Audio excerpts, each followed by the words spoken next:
Bene, sono felicissimo finalmente di ritrovarvi e di farlo con un disco che, vuoi o non vuoi, per forza di cose è importante. Più che altro perché, insomma, ne parlano tutti ovunque. E parliamo di Poké Melodrama, il disco di Angelina Mango, il primo disco di Angelina Mango, pubblicato il 31 maggio 2024, quindi pochissimi giorni fa, da La Tarma, che naturalmente è un'etichetta Warner. 14 brani per 38 minuti. Tira su una media di 2 minuti e 30, 2 minuti e 40 a brano, con la punta massima di 3,16. E quindi diciamo che non ci dovevamo aspettare niente di diverso, perfettamente allineato con quelle che sono le ultime proposte del mercato mainstream, diciamo. Lo stesso si potrebbe dire per i diversi featuring che ci sono, tra i quali sicuramente si nota immediatamente quello con Marco Mengoni, nella traccia Uguale a me.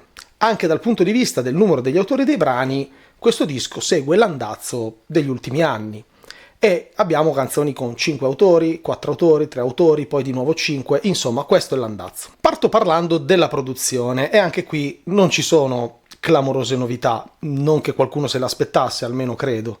È un disco pop italiano del 2024, basterebbe questo. C'è infatti tutto quello che serve per darsi un tono e al contempo far eccitare a morte i famosi critici, che infatti gridano le stesse parole, ma veramente le stesse parole, usate per descrivere l'album sulla pagina della Warner, su quella della Tarma, che poi sono esattamente quelle che stanno in bocca ad Angelina Mango in ogni intervista nella quale ha possibilità di parlarne. Ovvero queste. Poké Melodrama è il riassunto delle tante anime musicali di Angelina Mango, in cui la sua versatilità si manifesta con molteplici sfaccettature musicali che si mescolano come una vera e propria poké di suoni e ritmi. In questa fusione di generi e stili diversi, ogni melodia è un riflesso dei nostri stati d'animo mutevoli, in cui la musica arriva per alleviare i pensieri più bui, sdrammatizzando anche i momenti più tristi. Ora che sapete questo, non avete praticamente bisogno di guardare o leggere o studiare la maggior parte delle recensioni che ci sono in giro, perché diranno esattamente questo. Parliamo un po' di questa fusione, no? Di questi generi che si contaminano. In realtà, in sostanza, non c'è niente di nuovo, è quello che stanno facendo tutti. Citazionismo musicale, influenze, mezze melodie e ritmiche che provengono dai vari generi. Questo sì, ma sempre roba estremamente superficiale, non c'è il calarsi su un genere o contaminarsi a livello armonico, melodico, ritmico con gli altri generi. Non esistono infatti canzoni veramente diverse l'una dalle altre, perché fondamentalmente è l'aspetto ritmico ad essere quello che ha maggiore importanza. E vuoi o non vuoi, queste influenze dal punto di vista ritmico si trasformano poi, anche per una questione di pressioni sonore, sempre e comunque in pezzi che riportano al latinoamericano, alla dance, insomma, tunes. Se vi state immaginando questo tipo di costruzione, capirete bene che se là sopra ci faccio muovere degli archi o una chitarra, dei fiati, quello che volete, fondamentalmente questi sono degli orpelli, sono degli accessori nella canzone, non sono la forma canzone, non portano infatti a un'evoluzione dal punto di vista testuale o dal punto di vista anche per esempio dell'interpretazione, no, assolutamente, sono solo orpelli. Al di là di questo comunque trovo alcuni brani con una produzione musicale che è interessante. Il problema è però che questa tendenza alla risoluzione ritmica fa sì che tutti vengano comunque forzati e a finire tutti nella stessa maniera. Se prima o poi un brano, vuoi o non vuoi, torna sul tunes, giusto per capirci, è chiaro che finiscono con assomigliarsi tutti e anche quella bella idea che c'era dal punto di vista della produzione si perde un po', anzi tanto. Parliamo dei testi, anche perché c'è così tanta gente a scriverli. I testi sono discontinui, lo sono all'interno dell'album e lo sono all'interno dello stesso brano. Tanto che l'impressione che si ha è che i vari autori si siano divisi le parti, ma in maniera stagna, come se non ci fosse comunicazione. Le frasi, dalla più sciocca alla più interessante, perché ce ne sono, sembrano comunque sempre a sé stanti, come se fossero delle righe all'interno di un qualcosa che non gli appartiene, scollegate dalla parte precedente e la parte che la seguirà. Inoltre la scrittura, e anche questa è una consuetudine, non è colpa del disco di Angelina Mango, sia chiaro, però ovviamente lo fa anche lei. È caratterizzata da uno stile iper paratattico, che poi è anche tipico della maggior parte della narrativa di merda attuale. Se non ci credete, andate a scaricarvi degli estratti gratuiti e andatevi a leggere che cosa è arrivato nelle finali dello Strega. Bisogna capire che le parole sono sempre subordinate alla ritmica o piegate su di essa. Di conseguenza sappiamo che non sarà facile scrivere molto bene. E infatti questo disco non lo è. Anche le frasi che riconosci come interessanti ti appaiono comunque sempre deboli, perché non c'è sostanza intorno a loro. Non c'è una concatenazione, una logica, quindi una storia che inizia, si sviluppa e finisce e nei suoi momenti apicali porta magari a una bella frase, a un bel pensiero. No, sono parole una di seguito all'altra in un contesto dove in realtà non hanno connessioni particolari. Questo effetto ovviamente è reso ancora più evidente proprio dalla struttura della canzone, dalla premura con la quale si arriva al ritornello, dall'assenza di bridge e condizioni emotive intermedie. E quindi anche qualora ti interessassi a un testo, sappi che giusto il tempo di investigare su quelle 2 righe, di immaginare cosa succederà dopo, che improvvisamente arriverà il ritornello e sempre tunz tunz, che andrà a uccidere tutto quello che era stato creato magari nell'introduzione della canzone, che poi non è introduzione ma è verso, perché come abbiamo detto ormai stanno scomparendo intro, outro e tutte le parti considerate non fondamentali, tipo il bridge per esempio, o il pre-ritornello. E questo dimostra che approfondire e inspessire non sono mai stati nei desideri di chi ha prodotto il disco, quindi poi non si offendessero se qualcuno dicesse esattamente questo, no? E vi dirò, è un peccato, perché se scrivi un pezzo dichiaratamente dance e non c'è profondità, non c'è spessore, non c'è storia, ma chi se ne frega. Il problema è che in questo album ci sono dei pezzi che in via teorica sarebbero potuti arrivare a un altro livello, avrebbero comunque portato qualcosa. Mi riferisco a dei pezzi che magari sono un po' più introspettivi o che quantomeno raccontano qualcosa di forte, che quindi aveva in mano delle carte pesanti per potersela giocare. E invece no, perché se prendi, che ne so, Gioielli di famiglia, Edmund e Lucy o una bella canzone, ti rendi conto che buttarle in vacca, cioè buttare tutto quello che ci può essere, quindi i funerali, quindi il dolore, le relazioni familiari, il dispiacere o qualsiasi cosa venga raccontata, che comunque si distinguono un po' questi brani da questo punto di vista, ecco, prenderli e buttarli in vacca perché bisogna per forza fare il ritornello sparato, perché bisogna per forza usare la parolina giusta. Insomma, in questo caso è veramente un peccato. Ah, a proposito di testi, a quanto pare è di moda parlare del fatto di essere incasinati, problematici, e ovviamente queste cose non vengono mai approfondite, non c'è mai un qualche tipo di riscontro nello sviluppo del testo, sono solo parole che iniziano e finiscono con la prima e l'ultima lettera, basta, non c'è nient'altro, sono buttate un pochino lì. La parola trauma è una parola molto ricorrente all'interno di questo disco, però, come ho già detto, non c'è mai un briciolo di approfondimento. E come suona invece questo disco? Parliamo del profilo audiofilo. E qui è doveroso fare delle premesse sull'audio. Tutto quello che dirò vale per un ascolto fatto con un formato decente a 24 bit, con tutto disattivato, passato dentro un equalizzatore perché c'è sempre bisogno di equalizzare un po'. Infatti avevo fatto anche il video su come equalizzare. E il tutto che passa da delle cuffie, non dico tanto, ma decenti. E a questo punto e solo adesso posso parlare di come suona. Suona abbastanza bene, non si verifica quella condizione per la quale c'è un ammassamento enorme che diventa fastidioso quanto più è qualitativo il tuo ascolto, non si sentono delle ipercompressioni che sono anche tipiche di questo periodo, no? Che derivano dalla famosa guerra dei decibel.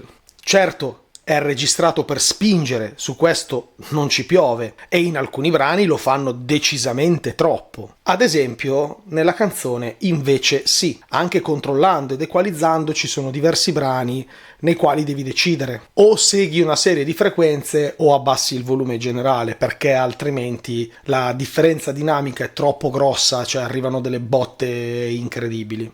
Però va detto che nel complesso, rispetto ai lavori veramente di merda che si ascoltano, c'è una certa separazione strumentale, poco però comunque c'è, che fa sì che l'esperienza di ascolto non sia così sgradevole come invece è sempre più comune. Nelle frequenze medie la voce riesce quasi sempre, se non sempre, a essere a fuoco. Sono stato lì a chiedermi un pochino come potessero aver fatto, come potessero aver ottenuto questo effetto.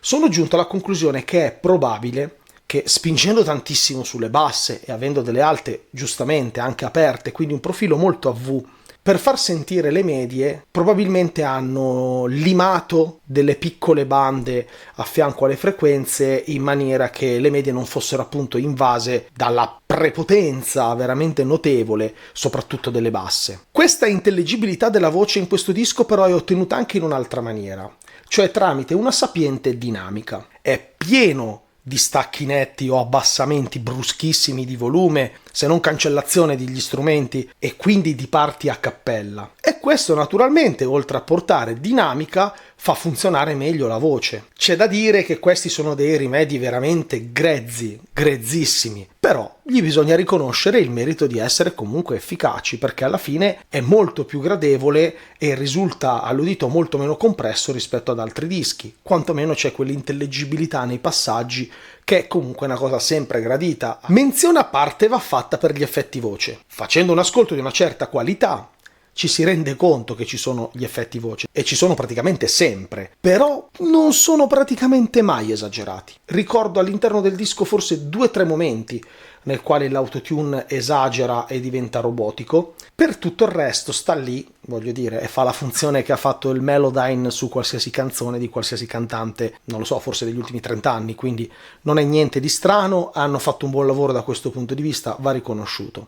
Concludo tornando alla premessa. Penso che un album che spinga così tanto, soprattutto sulle basse, sia un album che non dà fastidio negli ascolti a caso, nel cellulare o in macchina, proprio perché sono strumenti generalmente prive di basse e quindi magari forse proprio per questo motivo le pompano in maniera che poi risultano in presenza anche senza dare proprio tantissimo fastidio.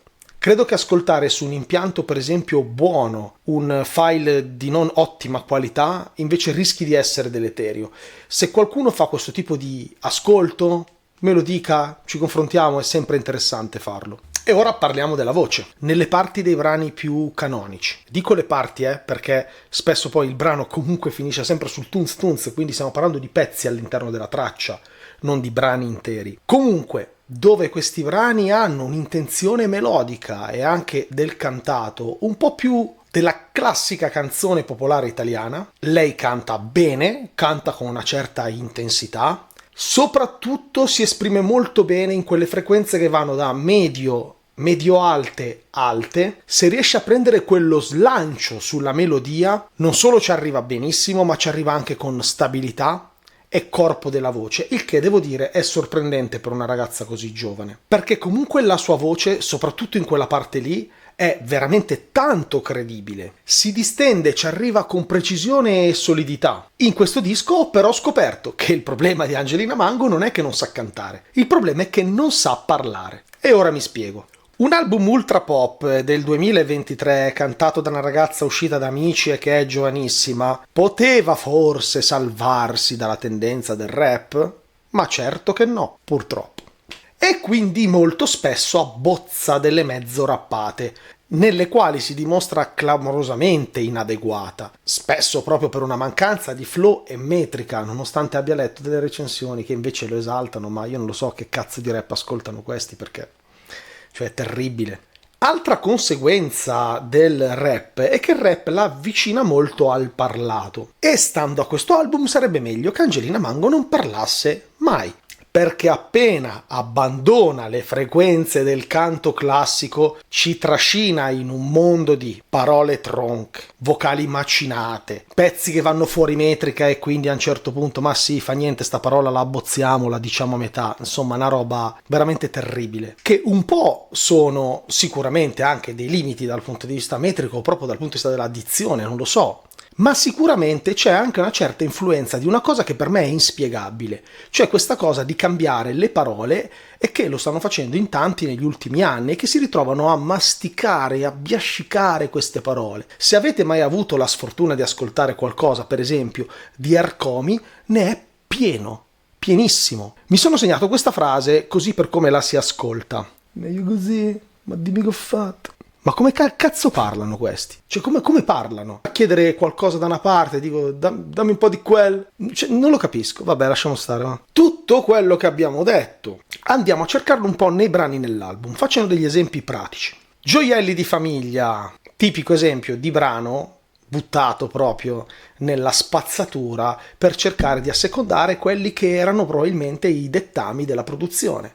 E quindi, ma sì, buttiamola nel cesso sta canzone. Parliamo di funerali, di casa nostra, di mamma, di papà, di relazioni umane. Eh sì, buttiamo tutto quanto nel cesso, perché in fondo vogliamo pum pum pum, la parolina giusta, e non possiamo allungarci per più di quei 2 minuti e mezzo. Ah, 5 autori, 5 autori. Per parlare di una storia sua servono altri 4 autori. Melodrama vi sta disintegrando le palle in giro ovunque in questi giorni, quindi saltiamola a pie pari. Idem per la noia. Uguale a me con Mengoni è composta da 5 frasi. Ci sono 5 autori, hanno scritto una frase a testa evidentemente. Dal punto di vista dei testi raffazzonati, insomma, inconcludenti, poco coerenti tra di loro e contemporaneamente anche le parole mangiate per quella cosa che vi stavo dicendo prima, io vi citerei il brano Smile, che dice veramente una cosa del genere in apertura. Un giorno incontrerò Dio e, nonostante tutto, gli dirò che sto da Dio. E poi parte questo ritornello che lo dovreste commentare da soli, e una delle frasi portanti di questa canzone è: faccio lo smile, faccio solo smile. Ma poi c'è Diamoci una tregua, che è un feat con questo Bresh che ogni tanto me lo trovo qua e là, anzi ogni tanto spesso, e che se non ci fosse il brano probabilmente varrebbe il doppio.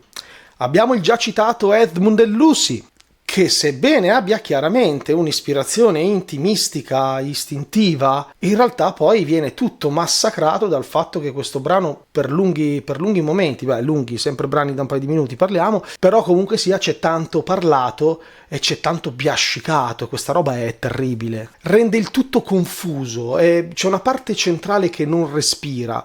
Senza parlare dei manierismi che si possono trovare al minuto 2:20 o ancora peggio nel 2:38. Vi invito ad ascoltare, per capire quello che intendo, il brano che si chiama Crash, che oltre al contesto, che è veramente un linguaggio che sto trovando online, è il mio crush, ma come cazzo parla sta gente? Vabbè, comunque, sarò io che sono inadeguato, ma oltretutto è un brano veramente fastidioso da ogni punto di vista. Una bella canzone invece è un brano che prometteva anche bene o benino, ora non so se per confronto agli altri, però comunque sia andava anche abbastanza bene, ed è, come Gioielli di famiglia, tipico esempio in cui si manda tutto in vacca perché vuoi o non vuoi la canzone deve suonare così.